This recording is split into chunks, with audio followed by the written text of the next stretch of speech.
తెలంగాణ రాష్ట్రంలో majority వర్గాలైనటువంటి BC, SC, ST, మైనార్టీలు అనేక సందర్భాల్లో గొంతెత్తి మా జాతులకు మా వాటా దక్కాలనేటటువంటి నినాదంతో చేసినటువంటి పోరాటాల్లో మెజారిటీగా బీసీ బిడ్డలు ఇక్కడ మన యొక్క అగ్రవర్ణ పాలకుల చేతిలో హత్యగావించబడ్డటువంటి ప్రదేశం. అంతేకాదు సాకలి ఐలమ్మ లాంటి తిరుగుబాటు చేసినటువంటి ఐలమ్మ పుట్టినటువంటి గడ్డ. అదేవిధంగా బెల్లి లలితక్క మరి ప్రత్యేక తెలంగాణ ఏర్పాటు కావాలనేటటువంటి నినాదంతో అగ్రవర్ణ పాలకుల్ని ఆనాడు ఎదిరించి మరి వాళ్ళ చేతుల్లో 18 ముక్కలు గావించబడ్డటువంటి బెల్లి లలితక్క మరి ఆత్మ బలిదానం చేయబడ్డటువంటి గడ్డ.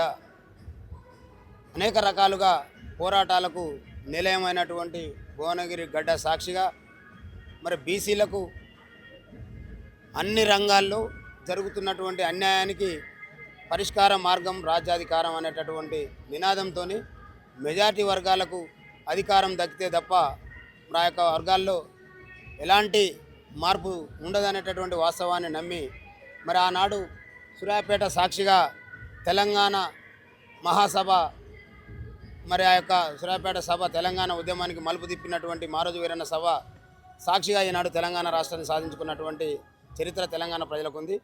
మరి అదే సభ సాక్షిగా మరి ఈరోజు జరిగేటటువంటి భువనగిరి రాజ్యాధికార సమరభేరి సభతోనే మరి భవిష్యత్తులో తెలంగాణ రాష్ట్రంలో బీసీలు అధికారంలోకి రావటానికి ఇది వేదికగా మరి మలుపు తిప్పుతుందనేటటువంటి విధంగా ఈ సభను ఇవాళ పెద్ద ఎత్తున జరుపుకోవడం జరుగుతూ ఉంది.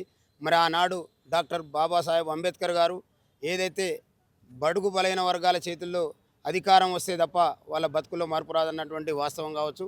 అదేవిధంగా మరి కాన్సీరామ్ గారు మరి రాజకీయ సంఘటితం కోసం వారు చేసినటువంటి సూచన కావచ్చు.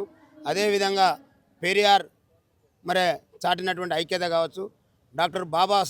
డాక్టర్ జ్యోతిబా పూలే విద్యతోని మాత్రమే ఈ వర్గాల్లో మరి మార్పు వస్తుంది అనేటటువంటి మరి నాయకుల యొక్క సూచనల మేరకు ఈ రాష్ట్రంలో మెజార్టీ వర్గాలని ఐక్యం చేసి అధికారాన్ని అందుకోవడం కోసమే ఇవాళ ఈ సభ జరగబోతూ ఉంది. ఈ సభ ఒక చారిత్రకమైనటువంటి సభగా మరి అది మిగిలిపోయేటటువంటి సభగా మరి ఈనాడు ప్రజలందరూ కూడా గుర్తు చేసుకుంటా ఉన్నారు. ఈ సభతోనైనా బీసీలు అందరూ ఒక తాటిపై వచ్చే అవకాశం ఉంది. ఎందుకంటే 10% ఉన్న రెడ్డిలది ఇంకా ఇక్కడ రాజకీయం నడుస్తుంది.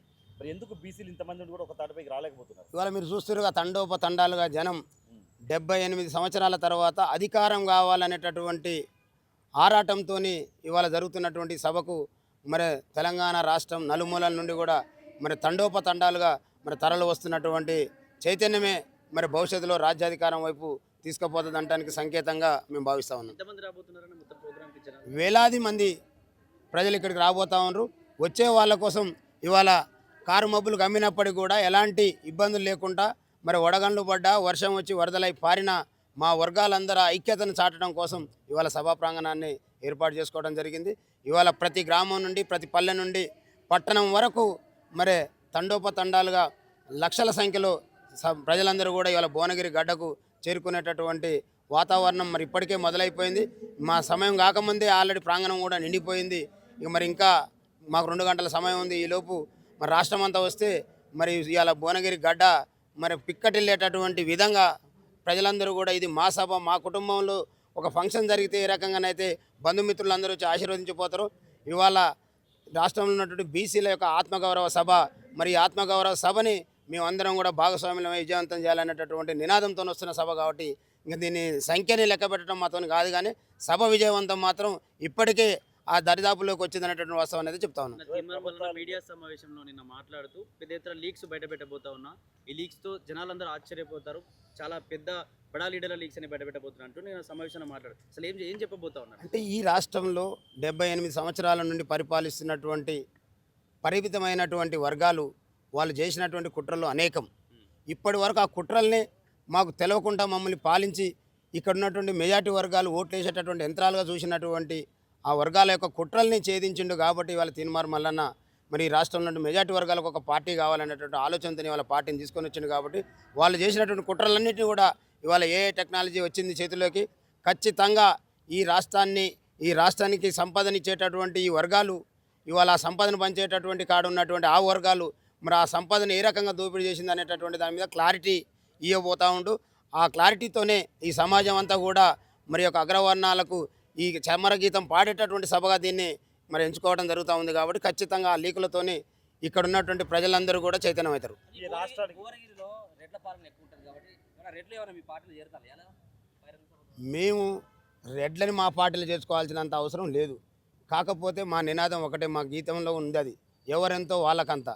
వాళ్ళు ఇప్పటి వరకు 3-4% లేనటువంటి వాళ్ళు మా మెజార్టీ వర్గాలని మరి పాలకులుగా మాత్రమే చూసి వాళ్ళు పాలించే వారిగా ఉండి మరి మా సంపదనంతా దోసుకున్నటువంటి ఆ నాయకుల్ని, ఆ నాయకుల యొక్క చెర నుండి అధికారాన్ని గుంజుకునేటటువంటి క్రమంలో మేము ముందుకు పోతా ఉన్నాం.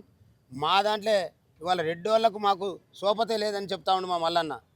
కాకపోతే మా లెక్క ప్రకారం వాళ్ళకి ఎంత వాటా పోతుందో వాళ్ళ వాటా మాత్రం అధికారాన్ని అనుభవించినటువంటి రెడ్లకు కాదు, అధికారాన్ని అడ్డం పెట్టుకొని దోపిడీ చేసిన వర్గాలు కూడా ఆ రెడ్డి వర్గాల్లో ఉన్నాయి. వాళ్ళని ఖచ్చితంగా కలుపుకుపోయేటటువంటి సందర్భం వస్తుంది తప్ప ఇప్పుడు మాకు ఆ రెడ్లతో పని లేదు. మేమే మాకున్నటువంటి ఓట్లన్నీ వేసుకుంటే ఇక మాకు మిగిలిన ఓట్లను లెక్క పెడతాను కూడా వాళ్ళు కౌంట్ కూడా పనికిరారు. కాబట్టి ఇంకా వాళ్ళ అవసరం మాకేముందని మేము వాళ్ళ కోసం ఒకటే, తెలంగాణ రాష్ట్రంలో ఎవరెంతో వాళ్ళకంతా అనే నినాదంతో మేము ముందుకు పోతా ఉన్నాం. వాళ్ళు చేసినటువంటి దోపిడీ వాళ్ళ వాటాని మేము గుంజుకునే పరిస్థితులు మేము లేము. కానీ మా వాటా మేము తీసుకున్న తర్వాత మాతో కలిసి వచ్చినటువంటి వర్గాలకు వాళ్ళ వాటా పంచడానికి సిద్ధంగా ఉన్నాం. ఇవాళ భువనగిరి గడ్డ సాక్షి మాకు ఇంకా రెడ్డి వాళ్ళ రాజకీయం, రెడ్డి వాళ్ళ అవసరాలు మాకున్నదని మీరు అనుకున్నా అది తప్పుగానే మేము భావిస్తా ఉన్నాం. ఈ రాష్ట్రానికి చిట్ట చివరి ముఖ్యమంత్రి ఓసీ ముఖ్యమంత్రి రేవంత్ రెడ్డి అని చెప్పడం జరిగింది. అది ఏదైతే 2029లో బీసీ వ్యక్తిని ముఖ్యమంత్రి చేయబోతే తీర్మానం చచ్చిపోయినట్టు స్టేట్మెంట్ ఇచ్చారు. సాధ్యమైంది? ఎందుకు సాధ్యం కాదు? ఎందుకు సాధ్యం కాదంటా ఉన్నా. ఇవాళ ఇక్కడ ఉన్నది మొత్తం కూడా 80% పైన మా వర్గాలు ఉన్నాయి, మన వర్గాలు ఉన్నాయి. ఇక్కడ మా ముందు గన్నులు పెట్టిన వాళ్ళు, పెన్నులు పట్టుకున్న వాళ్ళు, కెమెరాలు పట్టుకున్న వాళ్ళంతా మా వర్గాలే. ఎటు చూసినా 80-90% మేము ఉన్నాం. ఇంతమందిలో ఇవాళ చదువుకున్న వాళ్ళు, విద్యావంతులు, మేధావులు ఎంతోమంది ఉపాధి దొరక్క, ఉద్యోగాలు దొరక్క, విద్య దొరక్క ఇట్లా చేసుకునేటటువంటి వాళ్ళందరికీ కూడా ఓటే కదా ఆయుధం. ఆ ఓటు అనేటటువంటి విలువ తెలియకుండా మమ్మల్ని ఇప్పటి వరకు వాళ్ళు మా ఓటును కొనుక్కొని పోయి అధికారాన్ని అందుకున్నటువంటి వాళ్లకు ఇవాళ ఓటు విలువని తెలియజేసేటటువంటి స్థితిలోకి ఇవాళ ఈ సమాజం నేర్చుకుంది. ఎవరి కుటుంబాన్ని వాళ్ళు చైతన్యం చేసుకొని మన ఓట్లు మనం వేసుకుంటే అధికారం మన చేతిలోకి వస్తుంది, ఎవరి దగ్గర మోకరిల్లాల్సినటువంటి అవసరం లేదనేటటువంటి చైతన్యం నిండిన తర్వాత ఇక 2029ని ఎవడు ఆపగలుగుతాడు? ఎవరు అడ్డం పెట్టినా ఆగేది కాదు అది. 2029లో బీసీ ముఖ్యమంత్రి ఈ రాష్ట్రాన్ని ఎలబోతా ఉండు. బీసీలు జెండాలు మోయడానికి కానీ రాజ్యాధికారం పాలించడానికి లేరన్నట్టు మాట్లాడుతున్నారు. మాట్లాడుతుంటే ఇప్పటి వరకు మేమేందో మా లెక్క ఏందో తెలియకుండా మమ్మల్ని పాలించినటువంటి వాళ్లకు అది ఉంటుంది. కానీ వాళ్ళు అంతో ఇంతో విద్య అందిన తర్వాత, రాజ్యాంగాన్ని చదివిన తర్వాత, రాజ్యాంగం మనకు కల్పించినటువంటి హక్కులేంది, బాబాసాహెబ్ అంబేద్కర్ గారు మరి మాస్టర్కి అధికారం అని ఎందుకు చెప్పిండు, మరి పెరియార్ స్వామి ఐక్యత గురించి ఎందుకు చెప్పిండు, మరి జ్యోతిబా పూలే విద్యతోనే ఈ అసమానత్వాన్ని పారదోలగలుగుతామని ఎందుకు చెప్పిండు, మరి కాన్సీరామ్ గారు రాజకీయ సంఘటిత కోసం ఎందుకు పోరాటం చేసిండు. ఇవన్నీ మా జాతుల మాకు ఇచ్చినటువంటి గొప్ప అనుభవాలు. ఆ అనుభవాలని తీసుకొని అంతిమంగా అధికారంతో మాత్రమే వీటన్నిటికీ పరిష్కారం దొరుకుతుంది అనేటటువంటి ఆలోచనతోనే ఇవాళ ఈ రాష్ట్రంలో బీసీలందరూ కూడా ఐక్యంగా ముందుకు పోతా ఉన్నారు అనేది వాస్తవం. బీసీల మీద దాడులు జరుగుతున్నాయి, అక్రమ కేసులు పెడుతున్నారు. మొన్న మిమ్మల్ని కూడా అక్రమంగా అరెస్ట్ చేయడం జరిగింది. ఎలా చూస్తుంది? పోయే కాలం వచ్చిన తర్వాత అన్నీ కనపడుతూనే ఉంటాయి. కేసీఆర్ కూడా లాస్ట్కి వచ్చేసరికల్లా ఇక నాకు ముంచినోడు లేడు, నా అధికారం నేను ఎల్లవేళలా నా చేతిలో ఉంటుందని కలలు కంటే తీసి ఆయన కట్టినటువంటి కాళేశ్వరం ప్రాజెక్టులో బొందబెట్టి వాళ్ళు రేవంత్ రెడ్డి తెచ్చి పెట్టారు.